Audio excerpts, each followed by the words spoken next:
Bonsoir à toutes et à tous, bienvenue dans votre rendez-vous d'actualité et d'analyse. Ce soir, nous vous amenons donc au cœur des faits marquants au Burkina Faso et au-delà de nos frontières. Nous commencerons donc par les nouvelles du front avec un focus sur les succès enregistrés par nos forces de défense et de sécurité. Nous irons ensuite en Côte d'Ivoire où la marche du Front commun a exprimé donc son opposition à un quatrième mandat donc de Alassane Ouattara. Enfin, nous reviendrons sur l'opération Casier vide au Burkina Faso, une initiative destinée donc à désengorger la justice et accélérer le traitement des dossiers. Pour en parler donc sur ce plateau, nous recevons M. Zié, Lucien Zié. Il est notre invité ce soir. Bonsoir et bienvenue sur notre plateau. Bonsoir Madame Traoré, c'est un plaisir d'être invité à cette émission. Alors, premier sujet, donc, pour commencer, il s'agit là donc des avancées sur le front au Burkina Faso. Les forces engagées poursuivent donc leur avancée avec des résultats encourageants. Voilà, les récentes opérations affichent donc un bilan positif, preuve de la détermination face aux défis sécuritaires. Alors, Monsieur Zié, quelle est votre appréciation des résultats obtenus par nos forces de défense et de sécurité? Merci bien pour cette opportunité d'échanger sur les nombreuses victoires de nos forces combattantes. Et il faut rappeler avant tout, je voudrais d'abord adresser mes vives félicitations aux plus hautes autorités et à l'ensemble des forces combattantes, c'est-à-dire les VDP, les FDS. Et vous voyez, le capitaine Ibrahim Traoré a décidé, au regard de la menace, au regard de la mutation même du phénomène terroriste dans notre zone, d'adapter la stratégie de lutte contre ces criminels-là qui ont été déportés dans le Sahel comme des pépinières, comme pour répondre à la cause de l'impérialisme. Et ces résultats qui ont été engagés révèlent la détermination, la hargne de vaincre. Et également, lorsque vous voyez les VDP qui sont engagés, les FDS qui ont été mobilisés, et un plan de maillage du territoire a été défini par les autorités. Et cela a été appliqué. Et ce qui a permis d'ailleurs de pouvoir contrôler l'ensemble du territoire national et d'éliminer ces criminels-là, de les mettre hors d'état de nuire. Et également permettre à ces populations de retourner chez elles. Quand vous regardez les bilans, on chiffre le retour des personnes déplacées internes, donc à hauteur de 1 060 000 personnes. Cela découle d'un engagement inlassable de nos forces combattantes. Et c'est l'occasion pour nous de les féliciter. Mais à cela, il faut ajouter aussi la rigueur et l'efficacité, la discrétion de notre renseignement national. Ça veut dire que nous avions eu quelqu'un, un fils, un digne fils, un patriote qui a pu trouver les moyens adéquats pour pouvoir permettre d'anticiper les menaces afin justement d'accroître de façon significative l'avancée et la puissance de feu de nos forces armées nationales. Ce sont des actes, des résultats que nous saluons à sa juste valeur. Pour le bilan d'un mois, on a vu qu'il y a des matériels qui ont été récupérés. Ça veut dire que les terroristes aujourd'hui sont aux abois, ne peuvent aller en contact direct avec nos forces armées nationales. Aujourd'hui, ils utilisent des drones. Et qui les donne ces drones-là? Nous nous interrogeons sur ces moyens. Ouais. Donc, voici un peu ce que je peux dire pour apprécier et pour dire que notre armée est apte véritablement à lutter contre toute menace. Ce n'est pas ces criminels-là qui peuvent résister. Alors, justement, ces progrès ne sont pas les fruits du hasard, M. Zié. Ils reposent aussi sur une coordination entre les 3 pays engagés. Alors, en quoi cette coopération a-t-elle contribué au succès engagé? Il y a d'abord le partage de renseignements.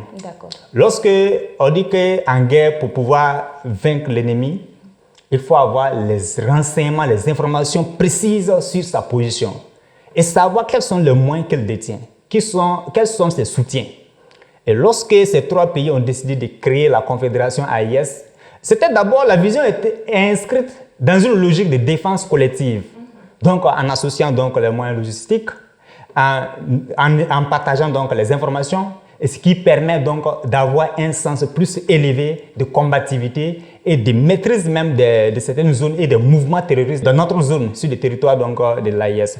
Et vous remarquerez également, associé donc à ces opérations sur le théâtre d'opération, il y a également eu des missions de ravitaillement, de sécurisation des convois. Et d'autres convois ont été destinés même à certains pays de l'AIS à hauteur de plus de 15 000 camions qui ont été escortés par nos vaillantes forces de défense et de sécurité au profit donc des pays membres de l'AIS. Donc cela voudrait dire que tous les pays de l'AIS sont font face à ce défi commun. Et c'est ce qui a permis d'ailleurs de mettre en place cette structure-là qu'on appelle aujourd'hui AIS, qui est appelée à mettre en œuvre une synergie d'action pour garantir notre souveraineté, pour garantir notre stabilité, pour ramener la paix pour nos populations. Alors, Monsieur Dizier, au-delà des actions militaires, comment la population peut-elle contribuer à consolider ses acquis sécuritaires? Lorsque nous faisons face à un tel phénomène, alors le peuple doit être mobilisé derrière son armée. Le peuple contribue à travers donc, le fonds de soutien patriotique. Le peuple contribue à rehausser le moral de nos forces de défense et de sécurité, les VDP, en leur apportant le peu qu'ils peuvent apporter. Même sur les zones où ils mènent des opérations, le peuple est mobilisé, nos populations sont toujours mobilisées. Lorsque vous avez vu un autre film qui a été projeté, nous avions vu les images, lorsque les combattants sont allés dans une partie du cascade pour aller neutraliser ces bandits qui ont été armés par l'impérialisme occidental, le retour de ces fronts, de ces grandes victoires qu'ils ont engagées, vous avez vu que les populations sont sorties. Une grande liesse de joie que les populations ont fait montre. Et même le porte-parole des forces armées nationales a indiqué, lorsque ils viennent du front et qu'ils croient les populations, qu'elles soient des vieilles personnes ou des mamans, qui leur dit que Dieu vous bénisse vraiment, que Dieu vous permet à ce que vous soyez protégés, tout, que ça les réconforte et ça leur permet d'avoir toujours le courage de vaincre. Et ce qui fait, traduit ici l'aspiration profonde de notre peuple à avoir une armée républicaine, une armée professionnelle qui arrive vraiment à ramener la quiétude et à ramener l'intégrité territoriale. Alors, deuxième sujet, si vous le permettez, pour poursuivre notre émission, il s'agit là donc de la marche du Front commun en Côte d'Ivoire. Voilà, en Côte d'Ivoire, donc le Front commun est descendu dans les rues pour dire non à un quatrième mandat donc, du président Alassane Ouattara. Ils ont dit oui à une élection inclusive, malgré les tentatives des autorités d'entraver donc la mobilisation. Alors, Monsieur Zier, quelle lecture faites-vous de cette démonstration de force de l'opposition ivoirienne? C'est pour dire simplement que l'expression plurielle a respecté les règles de la Constitution, le jeu politique en Côte d'Ivoire est exigé de la part de plusieurs Ivoiriens et qui aspirent aujourd'hui à une sorte de démocratie, à une gouvernance vertueuse qui vise à ramener la souveraineté de leur État parce qu'ils l'ont indiqué clairement. Aujourd'hui, lorsque le président Alassane Ouattara, lui-même qui disait qu'il allait faire 2 mandats, après ces 2 mandats, il manipule la constitution ivoirienne en 2016 et il s'arroge tout le privilège pour se représenter. Encore revient cette année pour dire qu'il sera candidat. Mais face à ses camarades ou à l'opposition qui a subi toutes les répressions possibles, je pense que les Ivoiriens ont dit et ça, on ne peut pas se taire. Et qu'à un moment donné, il faut qu'on nous respecte. Et d'abord, il a opéré une autre perfidie qui est d'écarter ses adversaires politiques de la liste électorale, ne les permettant pas de se présenter. C'est le cas de Gbagbo, c'est le cas de Tidjane Thiam, c'est le cas de Soro et de Bleu Goudé. Mais pourquoi est-ce que dans un pays qui se dit aussi démocratique, mais nous savions que ça, ce n'est pas la démocratie. Cette répression qui s'abat sur l'opposition aujourd'hui traduit ici que ce n'est pas un modèle de démocratie. Puisque la démocratie ici, on devrait permettre au peuple ivoirien de choisir ses dirigeants. Et la transparence et la liberté de pouvoir faire sa candidature devraient être garanties. Puisque c'est garanti par les outils institutionnels, même par les droits positifs ivoiriens. Mais pourquoi lui, il peut prendre la décision de les écarter sciemment de la liste électorale? Je pense que c'est ce à quoi les Ivoiriens se sont dit, notamment apporté donc par le Front commun composé des PPACI et de PDCI, on dit nous avons refusé cela et ils se sont engagés pour vraiment faire entendre leur voix. Donc c'est regrettable que malgré les difficultés que la Côte d'Ivoire a traversées, que des actes aussi provocateurs de la part donc, du régime actuel puissent entraîner de tels remous politiques. Je crois bien que la Côte d'Ivoire gagnerait à prendre en compte l'expression libre de tous les citoyens ivoiriens à participer au processus électoral et également que le scrutin se déroule dans un climat de paix. C'est la paix, tout concourt à la paix. Pourquoi lui peut, en ayant eu tout ce qu'on a vécu en Côte d'Ivoire, et il se permet d'aller contre, en tout cas, la liberté qui est, donc le droit qui est reconnu à tout Ivoirien de pouvoir être candidat. Cependant, M. Zié, malgré le caractère pacifique donc, de la marche, des cas du parti donc, de Laurent Gbagbo ont été arrêtés. Voilà, quel impact cela peut-il avoir sur la situation sociopolitique et sur la confiance envers les autorités ivoiriennes? Non, cela va accroître la méfiance des Ivoiriens vis-à-vis donc des dirigeants actuels de la Côte d'Ivoire. Et lorsque vous dites que vous êtes dans une démocratie, et ce n'est pas la démocratie, moi je le dis clairement, ça c'est la démocratie électoraliste, une démocratie qui est rappelée par ses principes au niveau de comment on parvient au pouvoir, comment on brigue la magistrature suprême.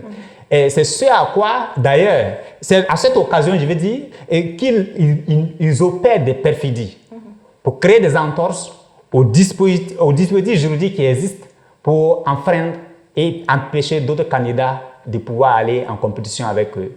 Je crois bien qu'en ayant fait toutes ces arrestations et autres, c'est véritablement exposer les visages hideux de cette démocratie néolibérale qui a été importée dans nos contrées, dans les pays africains.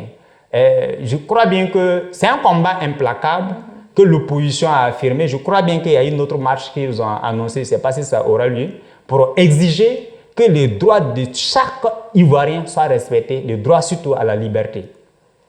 Alors, troisième sujet pour clore notre émission, il s'agit de l'opération Casier vide au Burkina Faso. La justice a lancé l'opération Casier vide pour désengorger donc les dossiers en attente et accélérer le traitement des affaires judiciaires. Alors, comment appréciez-vous cette initiative visant donc à désengorger la justice et surtout à améliorer l'efficacité de la structure? Quand le capitaine Ibrahim Traoré est arrivé, il dit qu'il faut changer le format du Conseil supérieur de la magistrature. Il faut opérer des réformes qui puissent permettre de garantir la justice à chaque Burkinabé. Et c'est pour ce à quoi il a invité le ministre à pouvoir opérer ces réformes-là et également à lancer des opérations. Je pense que la première opération d'abord, c'est une opération qui a eu lieu dans les tribunaux de première instance. Voilà. Mais cette opération qui vise à désengorger la justice à travers donc 1200 dossiers, c'est justement répondre à la logique qui est de rapprocher la justice des justiciables. Je pense que ces deux opérations ont été engagées. L'autre, en première instance, cette opération, je crois bien que ça a commencé hier le 11 août, qui va s'achever donc le 22 novembre. C'est vraiment à saluer. Ça va permettre vraiment de rendre la justice crédible et de permettre de la pousser sur, dans ses prérogatives, qui est vraiment d'appliquer les lois et mettre dans les délais. Monsieur Zié, merci. Je vous en prie. Ainsi s'achève donc le tour d'horizon de l'actualité marqué par des avancées sécuritaires, des mobilisations citoyennes et des réformes judiciaires. Merci à vous de l'avoir suivi. Restez mobilisés, informés et engagés pour mieux comprendre le monde qui nous entoure. À très vite pour un nouveau numéro. Bonsoir chez vous.